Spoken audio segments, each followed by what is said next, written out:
everyone, myself Chaudhary Shabina. Today we are going to continue the chapter we started. The chapter we started was living world and classification of microbes.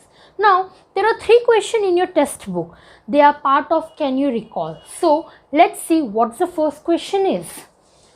What is hierarchy for classification of living organism? तो सबसे पहले देख लेते हैं hierarchy का मतलब क्या होता है। हायरार्की का मतलब होता है रैंक करना या लेवल देना। तो हायरार्की का मतलब होता है रैंक करना या एक लेवल या फिर एक सीक्वेंस देना। ओके। और क्लासिफिकेशन ऑफ लिविंग ऑर्गेनिज्म, अब हमें लिविंग ऑर्गेनिज्म को क्लासीफाई करने की ज़रूरत क्यों है? तो सबसे पहले तो हम एक सिंगल सेल थे, फिर हमारे अंदर इवोल्यूशन होते गया, धीरे धीरे हमारे अंदर वेरिएशंस आने लगी और इन वेरिएशन की वजह से नंबर ऑफ ऑर्गेनिजम्स हो गए और हर एक ऑर्गेनिज्म के अंदर कुछ अलग, कुछ डिफरेंट, कुछ पहले से अच्छा या कुछ पहले से बुरा होने लगा। इसलिए अब हमारे पास बहुत ज़्यादा नंबर्स में ऑर्गेनिज्म पाए जा रहे हैं, लिविंग ऑर्गेनिज्म। तो इनको हमें पढ़ने की नीड है, इसलिए हम इनको क्लासीफाई करते हैं और इनको एक नाम भी देते हैं। इनके क्लास को देखते हैं, इनके ऑर्डर्स को देखते हैं, इनको देखते हैं कि ये क्या है, किस किंगडम से बिलोंग करते हैं और फिर इनको एक नाम देते हैं, फिर इनके बारे में और स्टडीज़ करते हैं। इसलिए classification of organism is needed. तो hierarchical system is used for classifying organism. अब हायरार्किकल सिस्टम जो है ना, ये हमें ऑर्गेनिज्म के क्लासिफिकेशन के लिए यूज़ होता है। हमने पहले भी देखा है कि पहले हम किंगडम ढूंढते हैं कि हम भाई किस किंगडम से, एनिमल के किंगडम से बिलोंग कर रहे हैं, प्लांट के किंगडम से बिलोंग कर रहे हैं, फंगी की, मोनेरा और प्रोटेस्टा, हम किस किंगडम से बिलोंग कर रहे हैं। तो हमने कोई भी, हम किसी का भी एग्जांपल ले सकते हैं, फ्लावर का ले लो या एनिमल का ले लो। तो अगर एनिमल है तो वो पहले उसका किंगडम देखा जाएगा, फिर किंगडम ढूंढ लिया तो ये मालूम पड़ गया कि वो एनिमल के किंगडम से, तो फिर एनिमल के किंगडम के फाइलम में से हम ढूंढेंगे कि किस फाइलम से बिलोंग कर रहा है। तो ऐसे ही एक सीक्वेंस फॉलो हो रहा है और ये सीक्वेंस के उसी से हमें उनके बारे में मालूम पड़ रहा है, उस लिविंग ऑर्गेनिज्म के बारे में बहुत अच्छे से मालूम पड़ रहा है। और ये स्टेप बहुत नेसेसरी है हर एक ऑर्गेनिज्म को, ऑर्गेनिज्म के बारे में जानने के लिए या उसकी स्टडीज़ के लिए या फिर उसको क्लासीफाई करने के लिए। Lowest level of hierarchy is species. कोई भी पूछे लोवेस्ट लेवल ऑफ हायरार्की क्या है तो बोलना स्पीशीज। अब आप सबको ये सब तो बहुत इजीली मालूम होगा क्योंकि आपने प्रीवियस वीडियो तो देखी ही होगी। Now second question is who invented binomial system of nomenclature. अब जिसने प्रीवियस वीडियो देखी होगी उसको पता होगा बाइनोमियल क्या होता है। बाइनोमियल मतलब बाय मतलब टू, नोमियल मतलब नेम। तो टू नेमिंग मतलब दो नाम देके नेमिंग सिस्टम है। और नोमेनक्लेचर क्या है भाई? नेम और ये कॉल। ये तो आपको पता ही होगा अगर आपने प्रीवियस वीडियो देखी होगी तो बाइनोमियल सिस्टम जो है ये नाम देता है। इंटरनेशनली एक सिस्टम फिट किया गया जो एक ऑर्गेनिज्म को या किसी भी ऑर्गेनिज्म को नाम देता है, साइंटिफिक नाम देता है, स्टैंडर्ड नेम देता है। अब क्या क्वेश्चन है, हु इन्वेंटेड, किसने इसको इन्वेंट किया? तो साइंटिस्ट कार्ल लिनियस ने इसको इन्वेंट किया था। इस सिस्टम को, ये सिस्टम को किसने इन्वेंट किया था? हमारे साइंटिस्ट कार्ल लिनियस ने। Now let's move to the third question.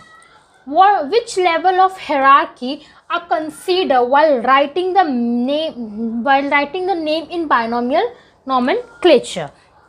अब मैंने आपको लास्ट वीडियो में बताया था कि हम जब अपना नाम लिखते हैं या कोई भी साइंटिफिकली हमें कोई नाम मिलता है तो हमारा मेन कंसर्न सिर्फ जीनस मतलब जेनेरिक और स्पीशीज़ वाले नेम पे निर्भर करता है।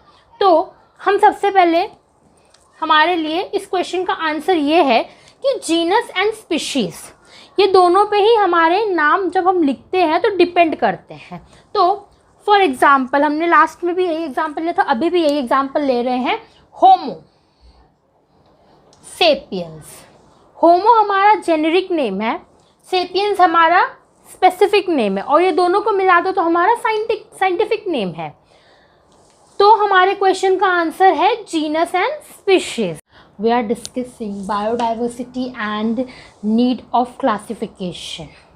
अब क्लासिफिकेशन की नीड क्या है? पहले तो हम एक सिंगल सेल ऑर्गेनिज्म थे, वो सिंगल सेल के अंदर वेरिएशन आया, चेंजेस आया, धीरे धीरे मल्टी सेलुलर हो गया, मल्टी सेलुलर होते होते फिर धीरे धीरे धीरे प्लांट्स बने, फिर प्लांट्स बन के अंदर एनिमल्स बने, फिर इनमें वेरिएशन आया, फिर प्लांट्स में वेरिएशन आया, फिर एनिमल्स में वेरिएशन आया, एनिमल्स में ह्यूमन्स बीइंग भी आ गए, और इन सब के बीच में बहुत ह्यूज नंबर के स्पीशीज़ आ गए। इतने स्पीशीज़ आ गए कि इनको पढ़ने के लिए हमें क्लासीफाई करने की ज़रूरत आ गई।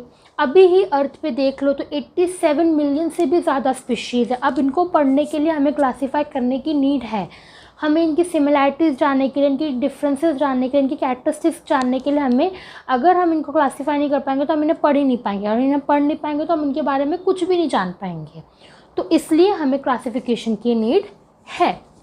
अब लिविंग ऑर्गेनिज्म जो है ये अडाप्टेशंस लेता था अकॉर्डिंग उनके जोग्राफिक रीजन से, फिर उनके फूड के तरीके से, वो किस तरीके का फूड खाते थे, रॉ खाते थे, कुक्ड फूड खाते थे, फिर उनके डिफेंस सिस्टम के और ऐसी और सारी चीज़ों से उनके अंदर अडाप्टेशंस आने लगी।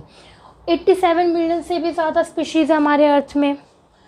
और बायोलॉजिकल क्लासिफिकेशन क्या है? जैसे कि एक ग्रुप है, मतलब फॉर एग्जांपल पूरा लिविंग ऑर्गेनिज्म है। अब मैं पूरे लिविंग ऑर्गेनिज्म को किंगडम्स में बांट देती हूँ कि ये सारे लिविंग ऑर्गेनिज्म सिर्फ 5 ही किंगडम है। तो मैंने मोनेरा को रख दिया, प्रोटिस्टा को रख दिया, फंगाई को रख दिया, प्लांटे को रख दिया, एनिमिले को रख दिया। फिर मैंने वो स्पीशीज़ लिया, फॉर एग्जांपल वो स्पीशीज़ हिबिस्कस है, ठीक है। अब मैंने हिबिस्कस को क्या ले लिया भाई कि प्लांटे है, ठीक है। फिर मैं फाइलम्स का देखूंगी, फिर मैं क्लास देखूंगी, फिर मैं ऑर्डर देखूंगी, फिर स्पीशीज़ देखूंगी, फिर मैं जीनस देखूंगी। अभी आप बहुत सिंपल सी बात है, मैंने इतने बड़े ग्रुप प्लांटे के ग्रुप में से मैंने उस फ्लावर को क्या कर दिया, एक सब ग्रुप में डाल दिया, फिर सब ग्रुप में डाल दिया, फिर सब ग्रुप में डाल दिया। वैसे ही फॉर एग्जांपल हम ह्यूमन बीइंग्स हैं।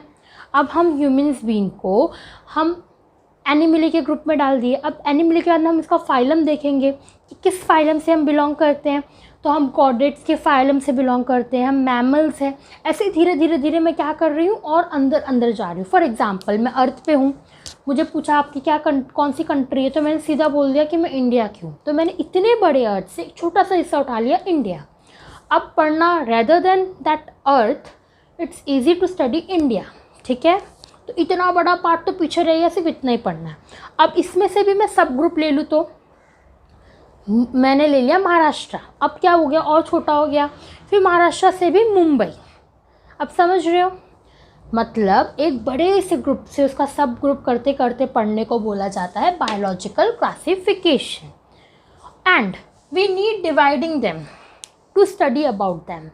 अगर हमने उनको डिवाइड, और हमें हर एक एनिमल्स को क्लासीफाई करने की, डिवाइड करने की ग्रुप्स में बहुत ज़्यादा नीड है।